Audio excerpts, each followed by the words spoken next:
Welcome to DFE class. Deepak free education में आपका स्वागत है। और हम यूथ कंपटीशन टाइम्स का जो पॉइंटर है उसको पढ़ने का प्रयास करते हैं, जो ललित कला बीपीएससी के लिए इम्पॉर्टेंट है। तो हम लोग देखते हैं 6 वृद्धि पर चर्चा वाली जो चर्चा वाली जो कृति का नाम है वो क्या है। तो जो 6 वृद्धि पर जो चर्चा वाली जो कृति का जो नाम रहा है वो मुख्यतः रहा है नाट्यशास्त्र के नाम से उसको जाना जाता है। लाफीर के अनुसार भारत में चित्रकला का जन्म हुआ है। लाफीर के अनुसार जो भारत में जो चित्रकला का जो जन्म हुआ है वो मुख्यतः दरबारों में देखने को मिलता है। दरबारों से जो है कि स्टार्ट हुआ है चित्रकला का। अश्वमेध यज्ञ के समय श्री राम ने स्वर्ण प्रतिमा का निर्माण करवाया था। तो सीता की स्वर्ण प्रतिमा को जो है कि श्री राम के द्वारा बनवाया गया था। वेदों की संख्या है तो वेदों की संख्या मुख्यतः 4 है। ऋग्वेद, अथर्ववेद, यजुर्वेद, सामवेद, इस तरीके से ऋग्वेदों की संख्या है। कलान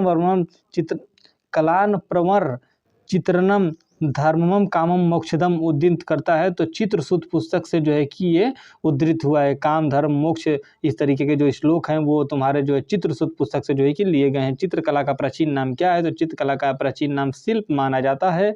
अग्नि पुराण में कलाकार को कहा गया है। तो अग्नि पुराण में जो कलाकार को योगी कहा जाता है। दोस्तों हम लोग नेक्स्ट अगला देखते हैं।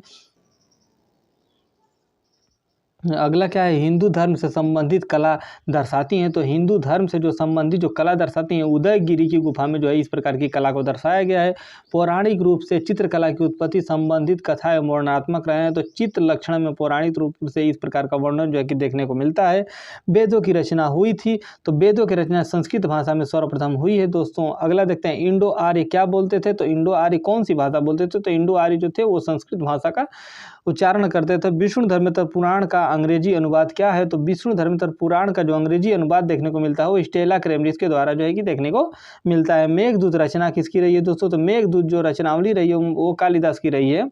नेक्स्ट अगला देखते हैं, अभिज्ञान शकुंतला के जो रचयिता कौन रहे हैं? तो अभिज्ञान जो शकुंतलम के रचयिता रहे हैं कालिदास जी रहे हैं। नेक्स्ट अगला देखते हैं, विष्णु धर्मेंद्र पुराण के चित्र विभाजन के अंतर्गत नहीं आते हैं। तो वर्णिका भंग चित्र विभाजन के अंतर्गत कौन सा अंग नहीं आता है? तो वर्णिका भंग नहीं आता है। चित्र लक्षणम के रचयिता कौन है? चित्र लक्षणम के रचयिता है राजा भयजीत जी माने जाते हैं। देवी दुर्गा महिषा की प्रतिमा लक्षण का वर्णन हमें मिलता है मार्कंडेय पुराण में। देवी दुर्गा महिषा की प्रतिमा का लक्षण हमें किस में मिलता है? तो मार्कंडेय पुराण में देखने को मिलता है। भारतीय बृहद संहिता के लेखक कौन है? तो भारतीय जो बृहद संहिता के लेखक हैं दोस्तों वो वराह मिहिर को माना जाता है। नेक्स्ट अगला देखते हैं, प्राचीन ग्रंथों का सही कालक्रम क्या होता है? तो प्राचीन जो ग्रंथों का जो सही कालक्रम है वह बृहद संहिता है, कादंबरी है, अभिनव भारती है और पंचदशी के नाम से इनको जाना जाता है। नाट्यशास्त्र के लेखक कौन रहे? तो नाट्यशास्त्र में लेखक किया गया है किसका? तो नाट्यशास्त्र में जो लेखन किया गया है वो 8 रसों का जो है कि उसमें विभेदना किया गया है। 8 रसों के बारे में जो कि समझाया गया है। रस सिद्धांत के प्रसिद्ध व्यंग्य कलाकार रहे हैं। तो अभिनव गुप्त को जो है कि रस सिद्धांत का जो प्रसिद्ध व्यंग्य कलाकार जो है माना जाता है। सांस्कृतिक मूल पाठ के रूप में होने वाले रस सिद्धांत का विकास हुआ है। तो सांस्कृतिक मूल पाठ के रूप में जो होने वाले जो रस सिद्धांत का विकास नाट्यशास्त्र में जो है आपको देखने को मिलता है। और नेक्स्ट अगला देखते हैं, संस्कृत नाट्यशास्त्र का सबसे पुराना किताब के लेखक कौन रहे हैं? तो भरत मुनि के द्वारा जो है कि इसको लिखा गया था। अगला देखते हैं, कामसूत्र में आलेखन की विशेषता का व्याख्या प्रस्तुत किया है। तो कामसूत्र में जो आलेखन की व्याख्या की विशेषता को जो है कि प्रकट किया गया है किसके द्वारा? तो वात्स्यायन के द्वारा जो है कि प्रकट किया गया है। धनलोलक रचयिता रहे हैं तो आनंद वर्धन के द्वारा। धनलोलक रचित है आनंद वर्धन के द्वारा। भारतीय चित्रकला की विशेषता है तो भारतीय चित्रकला की जो विशेषता रही वो अंतकरण की प्रेरणा इसकी विशेषता रही। कला शब्द का प्रयोग सर्वप्रथम हुआ है। तो ऋग्वेद में कला शब्द का सर्वप्रथम प्रयोग आपको देखने को मिलता है। अगला देखें, चित्र लक्षणम की रचना की गई है। तो चित्र लक्षणम की रचना नग्नजीत के द्वारा जो है कि की गई है। नग्नजीत इनका नाम पड़ा। नग्न आत्माओं पर विजय पाने के उपरांत जो है कि नग्नजीत का जो है नाम नग्नजीत पड़ा।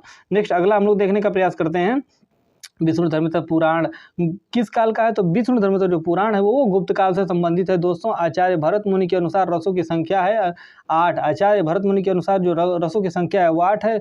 शिल्प रत्न के लेखक कौन है? तो शिल्प रत्न के जो लेखक हैं वो श्री कुमार जी रहे हैं। नाट्यशास्त्र के आचार्य कौन थे? तो नाट्यशास्त्र के आचार्य भरत मुनि जी रहे हैं। रागमाला लिखी गई है तो रागमाला सोमेश्वर के द्वारा जो है कि दोस्तों लिखी गई है। सम्रागढ़ सूत्रधार के रचयिता कौन है? तो जो सम्रागढ़ सूत्रधार के जो रचयिता रहे हैं दोस्तों भोज रहे हैं। विष्णु धर्मिष्ठ पुराण लिखा है मार्कंडेय मुनि के द्वारा जो है कि लिखा गया है। विष्णु धर्मिष्ठ पुराण में चित्रसूत में रसों अथवा प्रधान वित्तियों की जो चर्चा की गई है, तो 9 रसों की जो प्रधान वित्तियों की जो है चर्चा की गई है। कामसूत्र के रचयिता थे तो वात्स्यायन जी जो है कामसूत्र के रचयिता रहे हैं। वात्स्यायन कामसूत्र में वर्णित कलाओं की संख्या है, तो वात्स्यायन जो कामसूत्र में जो वर्णित कलाओं की जो संख्या है वो 64 प्रकार की दिखाई गई है दोस्तों। नेक्स्ट अगला देखते हैं कामसूत्रों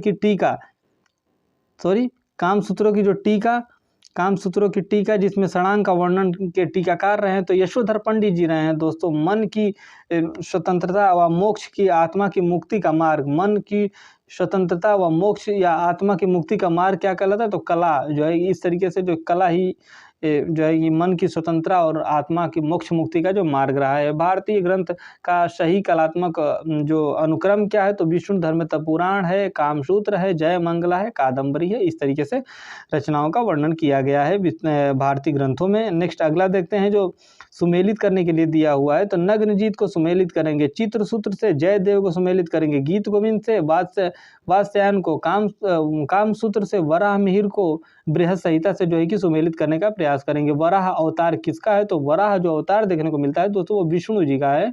नेक्स्ट हम लोग अगला देखते हैं भागवत पुराण कहानी है, तो भागवत पुराण कृष्ण की कहानी है। पौराणिक रूप से प्रथम चित्रकार ब्रह्मा जी को माना जाता है। रामायण के रचयिता कौन है? तो महर्षि वाल्मीकि रामायण के रचयिता है। चित्रसूत का सर्वप्रथम अंग्रेजी भाषा में अनुवाद किया है स्टेला क्रेमरिस के द्वारा किया गया है दोस्तों। वास्तु विधा का सृजन के देवता रहे हैं, तो वास्तु विधा के जो सृजन के देवता रहे विश्वकर्मा जी रहे हैं। और ये जितने भी हम लोग क्वेश्चन पढ़े हैं सभी क्वेश्चन इंपॉर्टेंट है और सभी प्रीवियस ईयर में आए हुए क्वेश्चन है दोस्तों। भारतीय ग्रंथों का कालक्रम क्या है? तो भारतीय ग्रंथों का जो कालक्रम देखने को मिलता है वो सर्वप्रथम पहले कामसूत्र आएगा, उसको अभिज्ञान शकुंतलम आएगा, कालिदास वाला कादम्बरी आएगा, जयदेव वाला तो अभिनव भारती आएगा। इस तरीके से इसको क्रम इसका क्रम है, ग्रंथों का कालक्रम रहा है। तथा आध्यात्मिक व्यापक रूप से रंगमंच के साथ संबंध रहा है, तो नाट्य शास्त्र का व्यापक रूप से रंगमंच के साथ जो है कि संबंध रहा है। नेक्स्ट अगला देखते हैं ग्रंथों का सही कालक्रम क्या है दोस्तों? तो अष्टाध्यायी, विष्णु धर्मिष्ठ पुराण, हर्षचरित्र और कल्पसूत्र ये इनका जो है कि एक सीक्वेंसली में रहा है। तो इसी के साथ अब हम क्लास को विराम करते हैं। क्लास को लाइक कमेंट करते रहिए, वीडियो को देखते रहिए, कमेंट